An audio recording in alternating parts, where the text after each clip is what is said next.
Welcome to Maintainer's Garage. I'm Bags. Today we're doing the front brakes on our 2004 LX470. I've done the rear brakes a couple years ago. The front brakes are finally worn down, and actually I've just realized I don't have something. Yeah, had to go grab this. This is a little inspection mirror. How did I know the brakes were worn? Well, every now and then I just take my inspection mirror, and if you stick it in there, especially on the front brakes because there's such a gap on top of the actual caliper, you can take this, bend it, and you can look straight down and see the actual brake pad backing and the actual brake pad itself. And you can just give that a random inspection, or you can do it when you rotate your tires. You can look then, it's easier. But that's why I love this little tool. It makes easy work of certain jobs, and that's one of them. You can do it on the same rear brake pads as well. Just wanted to make sure I pointed out that, hey, this little thing works great for that. And that's how I found out that they were low. And I ordered them, and I got some, I don't know how to actually pronounce this. I'll just say Ekbono and move on.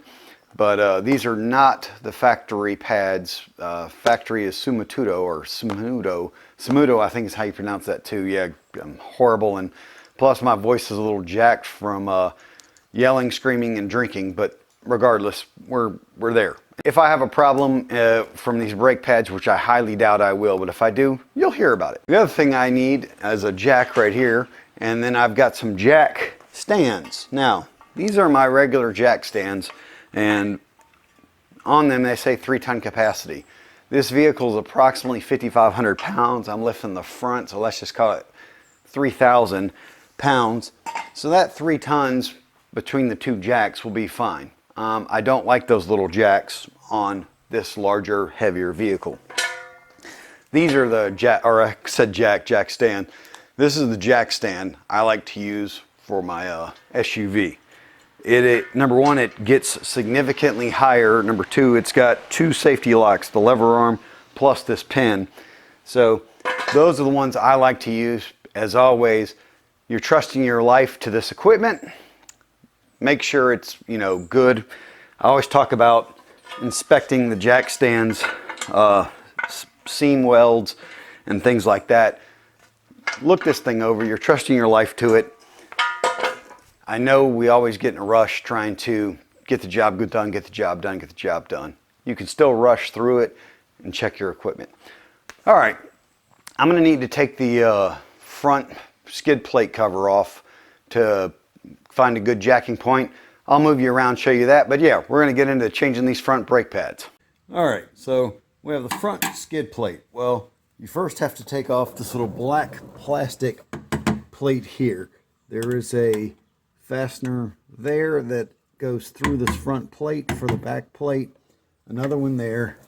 And then on the sides here, you can see that one there, and there's one in the back, and it's the same over here. There's that one there, and then there's the one in the back there, and then that removes this plastic cover here, and then there's a fastener inside of this inside of that hole there for this metal plate.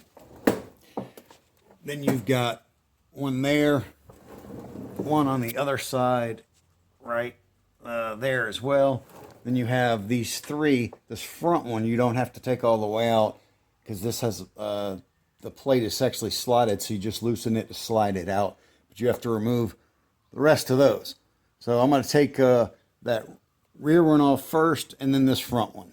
And if you can't see, I am wearing safety goggles under here because it has been raining, as evidenced by all the drips of the water on me and on the ground. And there's no telling what chemical might drip in my eye, let alone all the dirt and debris that could get in there. And you can just slide that in the back, and it's out of the way. Now, we have this one. And there's a fastener right in the middle here. In this little hole, hiding away from you. You can support this with one hand, loosen this fastener with the other one, and then it should slide, all right, come on. slide right off. And then we'll pull that out of the way. Talk about chalking the wheels. You want to chalk the wheels before you jack. I totally forgot to mention that before I started lifting the vehicle. And I've got our little safety chalk, or safety block of wood in front of the garage door opener so it won't close on us. So with our little covers removed, we can see all of this. So this is the main front engine structural support, welded into that frame rail, welded into that one. You can see both the lower control arms mount to it. It is fairly girthy wide. It's fairly thick. It is robust. You can lift from here. You can put jack stands under here. This metal I am not sure of. So because I'm not sure of it, I don't lift from it. Doesn't mean you can't, but it doesn't mean you should. I know this is strong enough to support the vehicle. That's strong enough to support the vehicle. That's strong enough to support the vehicle. So lifting from here, putting a jack stand here, here, here, here are all good points. You just need to be careful. This is where, as always, a few minutes of planning and understanding and preparation could save you life, death, hassle, headache, shitloads of money, time, stress, everything. I harp on it all the time because this is where it's easy to be in a rush and make a mistake. Anyway, I'm going to get the jack under here. We'll get the front end lifted. I'll tell you what, I went in search of a hangover yesterday. I sure as shit found one today. And just make sure your center of your jack puck there is fully under that piece of metal, and start lifting. Yep, that, yes, that looks centered and straight. So we'll put our little secondary locking pin in, and we'll put our other jack stand under there. And the next one's too high, right? Yep.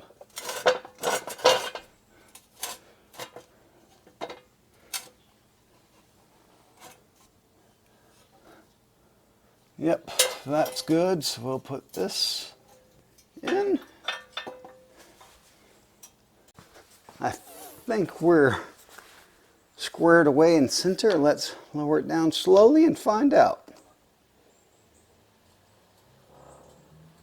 Whoop, nope. The driver's side is, oh, the passenger side is not. See how that looks as we lower this down.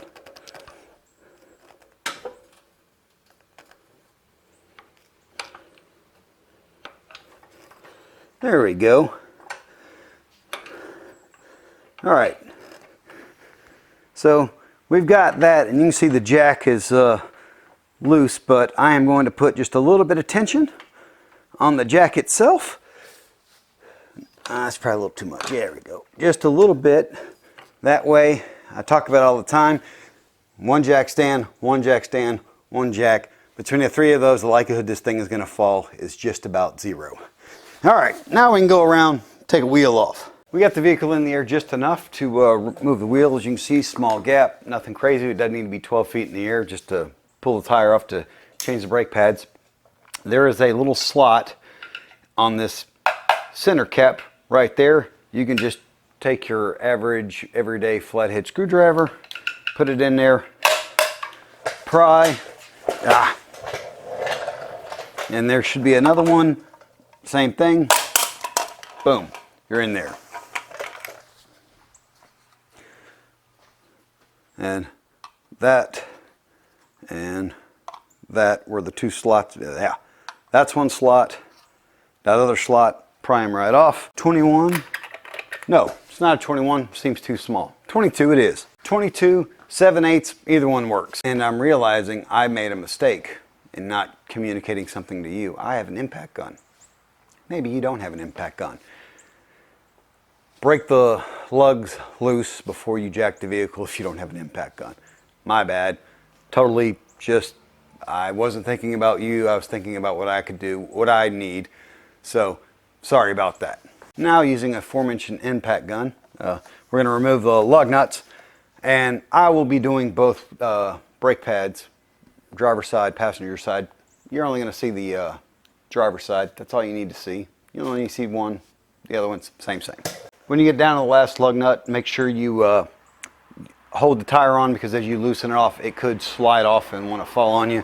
So you can just put both your knees on there and back it off.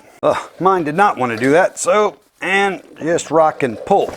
Yeah, perfect. This is perfect for me. You can't see my ugly mug. So here's our caliper. I didn't mention it until now because it's super cool.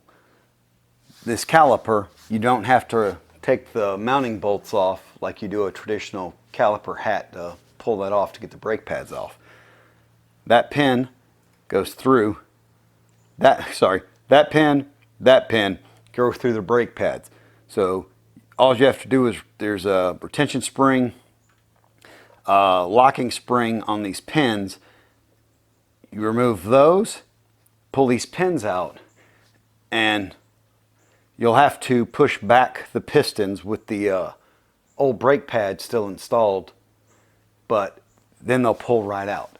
I'm going to move the camera around to make sure you get a great view of this, but this is a function, seizure warning. This is something that's been designed for race car teams and the like, for easy pad change. Why is it like this on a Lexus? Well, this is a Toyota Land Cruiser.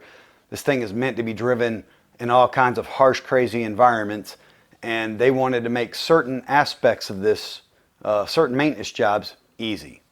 This is one of them. Okay, truth be told here, I'm having a hard time seeing in the camera there if you can clearly see this pin, this locking pin. I'm struggling, so I'm gonna do my best to make sure this comes out clear. If it doesn't, I'll make sure to put still pictures. So this pin was that pin I was telling you about. There's that one. This is this separation spring or return spring that pushes the pads back out so they don't ride on the brake pad or the brake rotor. This is the locking spring or retention spring that holds that pin and that pin in. You just got to pull straight out there, and you don't actually have to take it out. We're going to take it out to make it easier on ourselves. And so there's that pin.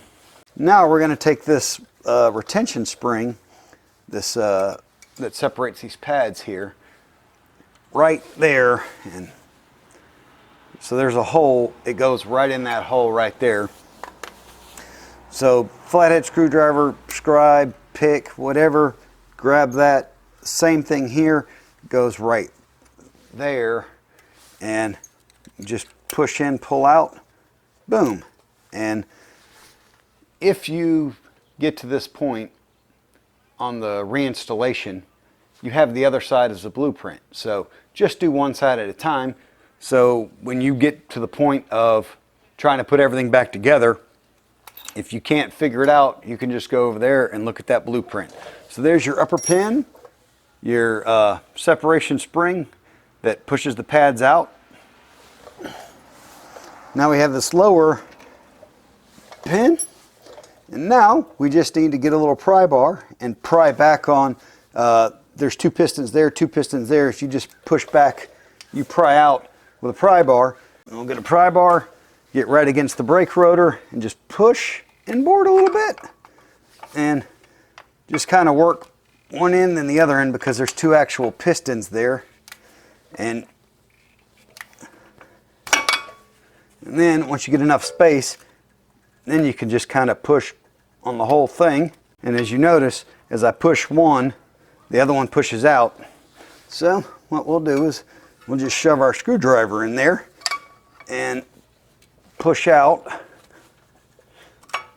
on one side, put our screwdriver in and pry. There are retention tabs inside of here. I can see they've cleared. It should come out. All right, So you may have to push in the pistons a little bit more. So each one of these tabs goes inside one of those pistons. You just have to push them back far enough to get these out. And then you'll need to transfer those over to your new pad. So I keep jacking this up. All right, so we can slide that off the top. Then our backing plate slides off. And our next backing plate comes off. Then it just goes back on. Oh, I apologize. This already has a backing plate on it. I did not see this backing plate there. You can see it, contrast to that. Yeah, you can see the outline there. Didn't even realize this had the backing plate on it. So we don't need that. So I made a slight miscalculation. And when I disassembled this, I didn't exactly know how to disassemble it, but we're going to go over it. And I'm going to show you right here, right now. And yeah, you want to talk about, yeah, that's pretty thin. I mean, I got a little more ways to go, but yeah, they're about due. All right, so this is the factory pad. And this was the anti-rattle pad. The way this set on here was like so. So these tabs, those tabs right there were like that.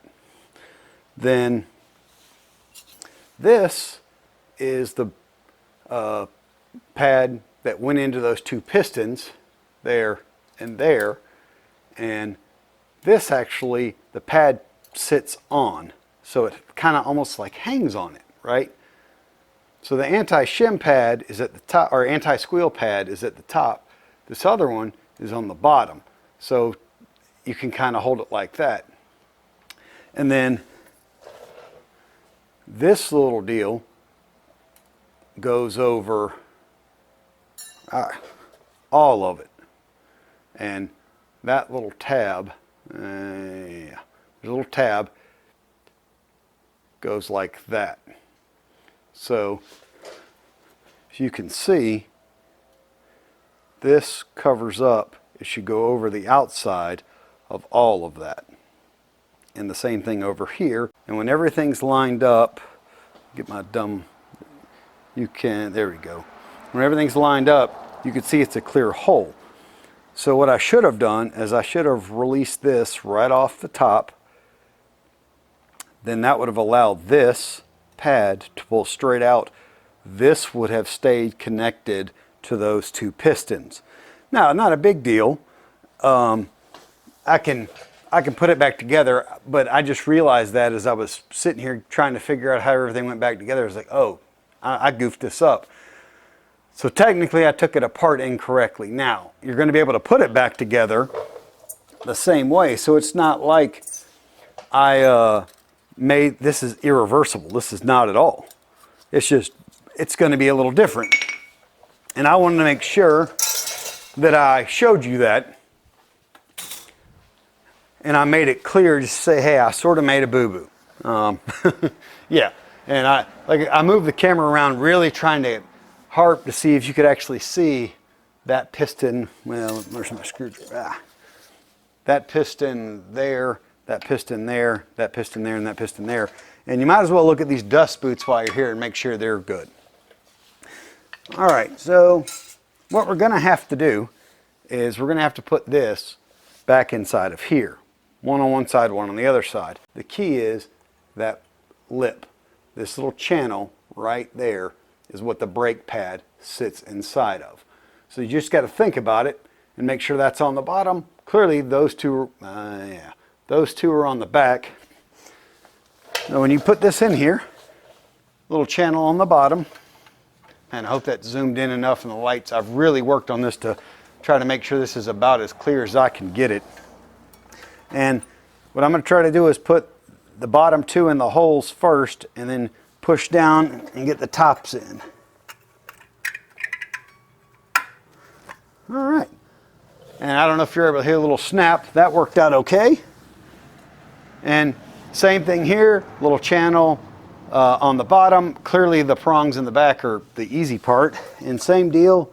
Sorry, if you're getting my bald spot or if I'm in the way of the camera. This is just, yeah. Oh, come on. Up. And watch these tabs. I just bent this tab just a little bit. Get a pair of pliers and bend it back just the other way, just slightly. But yeah, there we go. Try to get my dumb head out of the way. And like I said, I'm putting the bottom in first. There we go. Boom. That is as flush against the pistons as I can get it, because you're going to need to widen these out, because the brake pads that you're going to put in, they're brand new. They got a bunch of material on them right here, so they're thick. So I think we'll try the inboard first, and these 4 holes, yeah, those 4 holes there are on the top, and this lip here should catch on that.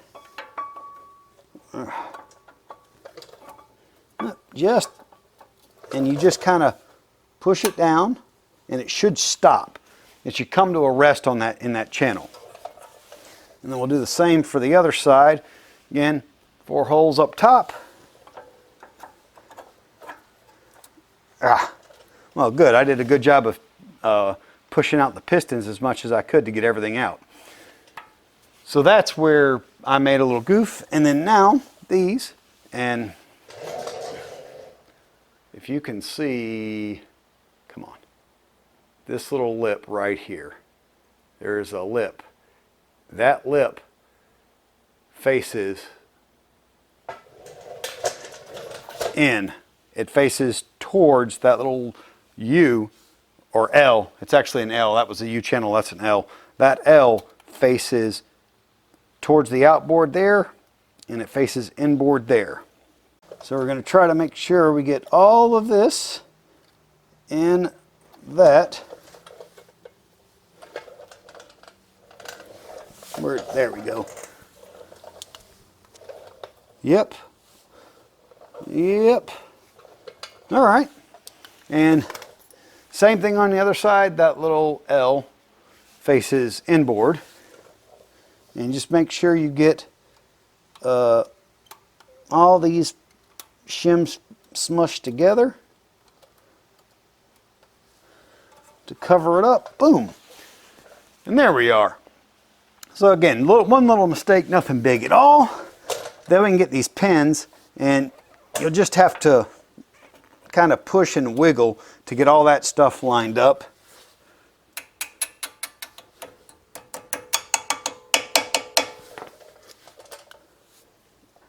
And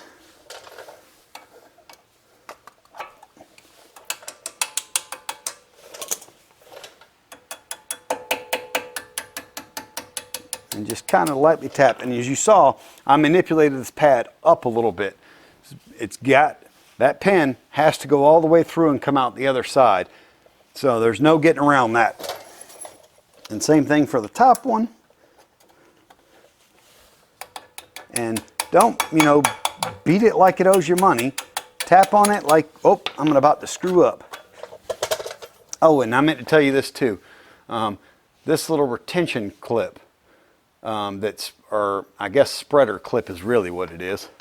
Make sure you get it on there before you put the pin in.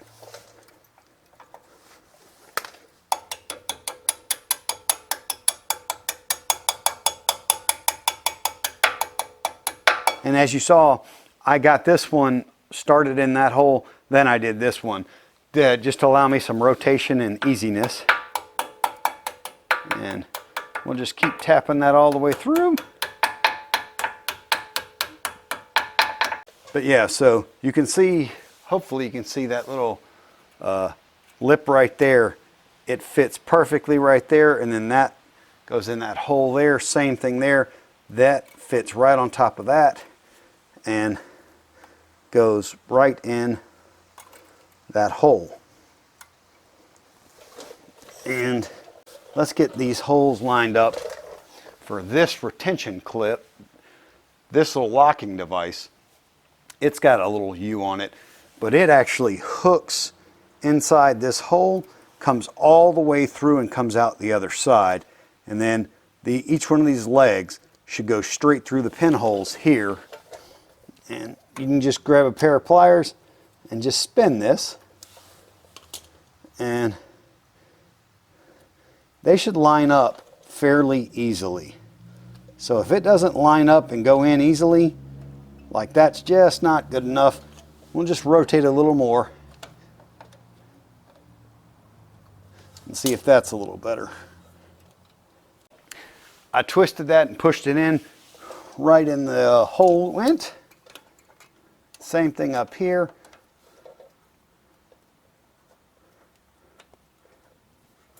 You just got to rotate it around and get that. And it's just a little low. Get in there. There we go. And boom. Now that locking device for these pins is totally installed and locked in. Now we'll just put that little wing right there. Whip this around. There we go. That one's locked in. We'll get this, get that.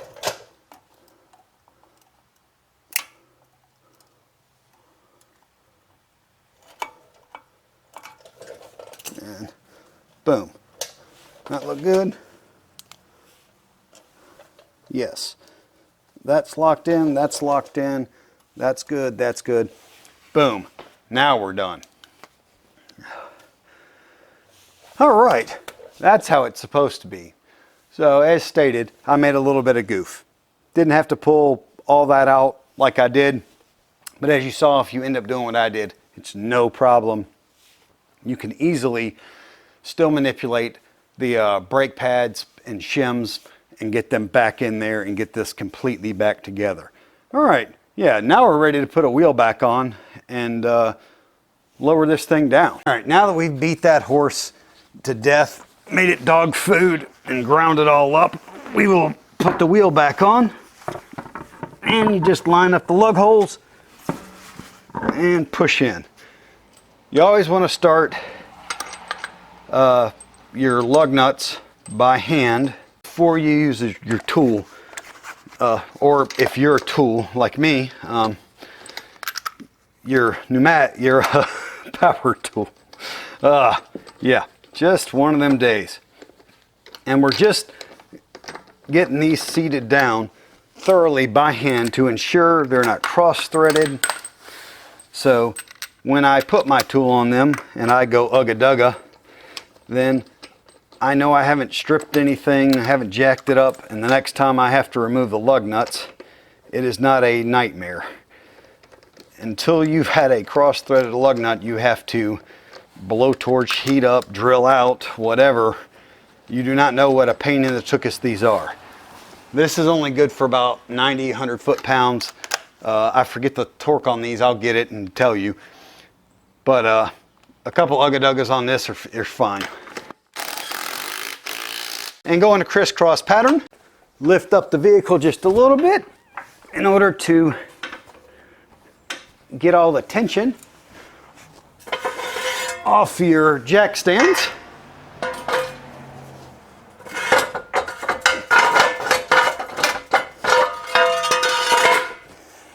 And then, let me straighten the wheels up before I do anything else. Then you lower the vehicle slowly down. All right, factory service manual, 97 foot-pounds. Got my torque wrench set to that. And we will repeat the star pattern.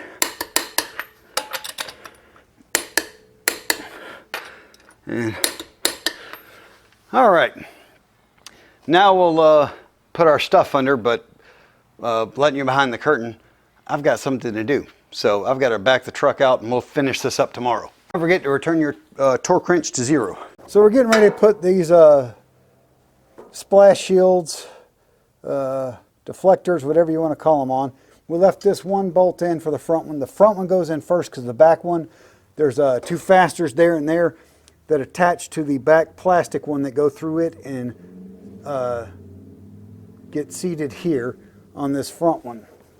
So we'll pick it up. All these are 12 millimeters. There's a little opening.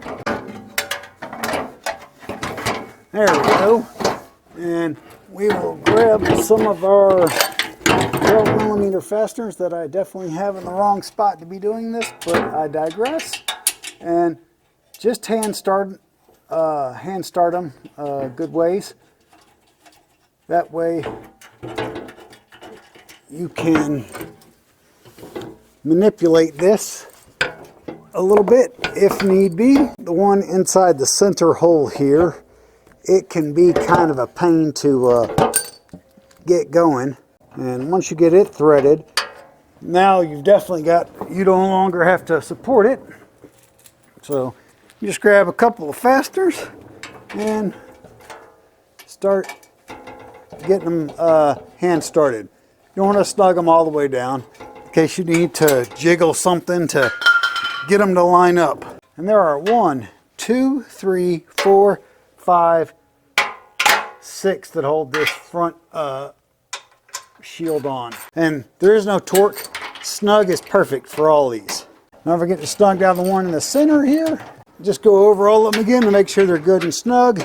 Now the rear one, which the camera angle on this is probably going to be horrible. Sorry about that. Just like with the front shield, I start with the back, or start with the front, put a couple in, and then just go in and keep putting them in. Little cutout is where the rear one goes up. And I apologize for the horrible angle of this. And you don't want to thread these too much because they're not going to be going in straight. Just grab the rest of these, just like the front, just start them by hand. Get a few threads going. These two in the middle, there's one there that tend to, I tend to forget until the end. We got 1, 2, 3, 4, 5, 6, 7, 8 total fasteners. And now that they're all hand started, you can just snug them all down. Now the last one's snug. That's tight. That's good and tight. Okay, and no, this isn't a different week or anything with the brakes. What do you mean? Yeah, so I just finished doing my power steering, driver's side power steering boot, and just following on with the brake video because I couldn't drive and I couldn't bed in the brakes. I couldn't finish up the car, so we got the skid plates on as you saw, wheels on, torqued, passenger side's done. We're not done. We got to bed in the brake. Bedding in the brakes means transferring pad material from the brake pad to the rotor. How do you do that? Go on a road, and before you even leave the house, before you even get out of your driveway, start pumping your brakes. Just as soon as you start driving off, just pump, pump, pump, pump, pump. You're going to seat those pads in, and then when you get out to a road with a speed limit of about 45 miles an hour, when no one else behind you, because you're going to be doing multiple brake stops, you're going to speed up to about 40 to 45, firmly, but not abruptly. Don't try to get in the ass. Just slowly but firmly apply the brakes and slow down to about 20 miles an hour. Then get off, accelerate back to 45 miles an hour, apply the brake, don't get into ABS, slow down to 20. You do that about 5 times. And that's transferring that pad material from the pad to the rotor. So you're building up a surface friction between the two. Surface familiarity and surface friction between the two. That way, when you go to brake going forward, you're all good. And after you do that 5th stop, brake stop, drive your car for like a mile if you can help it. You know, it's not that complicated. It's not super. It sounds much more complicated than it is. You can find a road and you can do 45 miles an hour, slow down to 20, back up to 45, slow down to 20, and then drive a mile to let the brakes kind of cool down. Just doing the front brakes on a Toyota Land Cruiser or Lexus LX470 as I have, and that it's pretty easy to do. Those little locking tabs on the top make it really easy, really simple. Thanks for watching Maintainer's Garage. Have a great day.